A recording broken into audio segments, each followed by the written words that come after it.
Perkenalkan, nama saya Novia Fitriani dengan NPM 2042383 dari kelas 5C.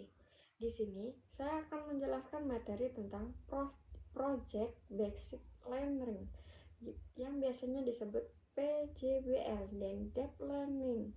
Dan di sini ada penduluhan yang akan dijelaskan dalam materi yaitu scientific approach atau pendekatan pembelajaran berbasis langkah-langkah ilmiah seperti observasi, pertanyaan, hipotesis, dan eksperimen, analisis, dan ada kesimpulan. Dan fokus utama pada materi ini adalah meningkatkan kemampuan berpikir kritis, menumbuhkan kreativitas, mendorong kerjasama tim, menguatkan komunikasi. Dan di sini ada konsep Project Basic Learning, yaitu mempunyai definisi pembelajaran yang berpusat pada proyek nyata untuk menemukan solusi atau masalah kontekstual.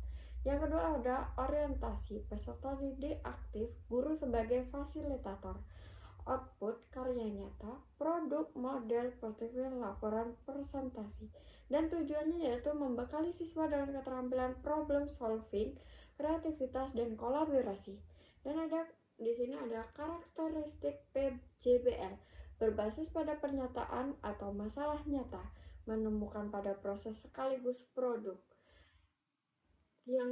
Dan kolaboratif kerja tim dan eksploratif, melibatkan eksplorasi, penelitian, eksperimen, dan relevansi, membentuk pengalaman belajar bermakna.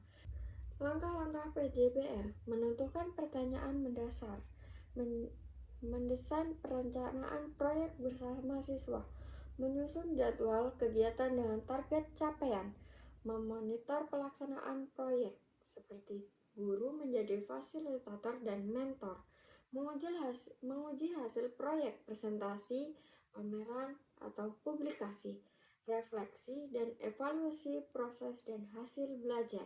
Dan di sini ada manfaat dari PJBL, mengaitkan teori dan praktek nyata, mengembangkan critical thinking dan kreativitas, melatih keterampilan komunikasi dan kerjasama, memberikan pengalaman belajar autentik, menumbuhkan motivasi belajar siswa. Dan ada lagi yaitu konsep deep learning, bukan sekedar menghafal, tetapi memahami secara mendalam, menekankan pada hubungan antar konsep, pemahaman makna, transfer pengetahuan jangka panjang, membiasakan siswa untuk berpikir reflektif dan analitis. Dan di sini ada karakteristik deep learning, berfokus pada pemahaman konsep, bukan hanya fakta, konsepsi, pengetahuan lama dan baru. Adanya refleksi kritis terhadap proses belajar, penerapan dalam situasi nyata, mengutamakan kualitas bukan kualitas informasi. Dan ada lagi strategi deep learning, problem basic learning, mendorong analisis mendalam, diskusi refleksi, memperluas perspektif, penggunaan teknologi digital. Dan ada penilaian berbasis proses dan hasil, project basic dan kelas studi aplikasi nyata.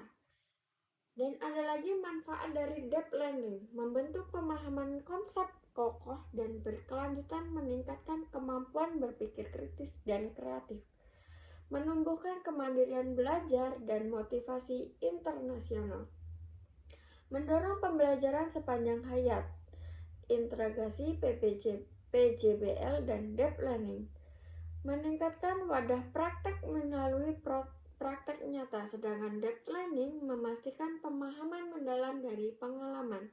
Keduanya saling melengkapi dalam scientific approach. PJBL learning by doing, deep learning learning to studying. Hasil akhirnya siswa tidak hanya menghasilkan produk, tetapi juga memahami prosesnya. Dan di sini saya akan membacakan kesimpulannya adalah scientific approach dan PJBL dan deep learning relevan dengan pendidikan abad ke-21, menghasilkan pembelajaran bermakna, mendalami, aplikatif, membentuk generasi dengan kompetensi 4C, kenterial, kreatif, kolaboratif, komunitatif.